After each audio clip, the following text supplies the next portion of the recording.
You ask Tiger to solve. This deals with linear equations with one unknown. The final result is x equals 2. Let's solve it step by step. Group all x terms on the left side of the equation.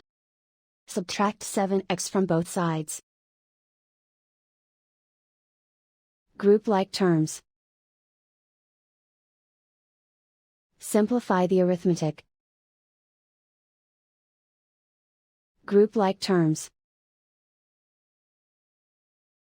Simplify the arithmetic.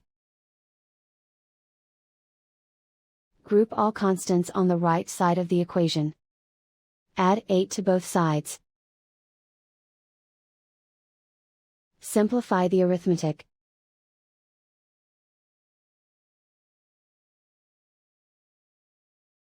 Isolate the x.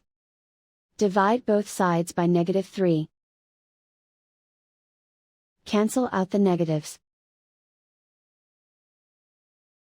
Simplify the fraction. Cancel out the negatives. Find the greatest common factor of the numerator and denominator. Factor out and cancel the greatest common factor.